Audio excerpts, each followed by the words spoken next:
অপরের মাল আত্মসাৎ করা তথা কুক্ষিগত করার যে কত বড় শাস্তি হতে পারে।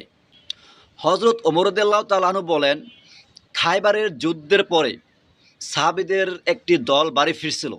পথিমধ্যে তারা বলতেছিল, অমুক অমুক ব্যক্তি শহীদ হয়েছে। শেষে যে ব্যক্তির নাম উল্লেখ করেছিল যে অমুক ব্যক্তি শহীদ হয়েছে, তার নাম ছিল কারকারা। এই কারকারাকে বলা হয়েছে যে উনি শহীদ হয়েছেন।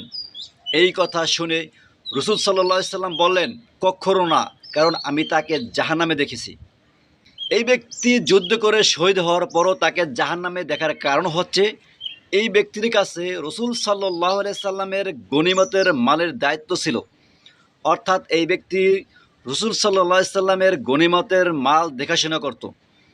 এই ব্যক্তি গনিমতের মালের মধ্য থেকে একটি মাত্র চাদর তিনি আত্মসাৎ করে তার কাছে রেখে দিয়েছিলেন, যার কারণে রাসূল সাল্লাল্লাহু আলাইহি সাল্লাম তাকে জাহান্নামের মধ্যে দেখেছেন। তো চিন্তা করেন, মাত্র একটি চাদরের কারণে যদি যুদ্ধ করে শহীদ হওয়ার পরও সে জাহান্নামে যায়। সুতরাং যদি কখনো কারো কোনো সম্পদ আত্মসাৎ করে থাকেন, মৃত্যুর আগে হলেও তার সম্পদ তার কাছে ফেরত দেন।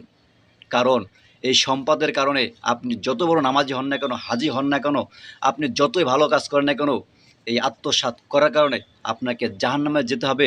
যার প্রমাণ এই হাদিসটা একটি সহিহ মুসলিম শরীফের হাদিস। সুতরাং আমাদেরকে বিশ্বাস করতে হবে। তাই আপনাদের সকল কাছে অনুরোধ, কেউ কখনো কারো সম্পদ আত্মসাৎ করবেন না। আল্লাহ আমাদের সবাইকে সহিহ বুঝ দান করুক। আমিন।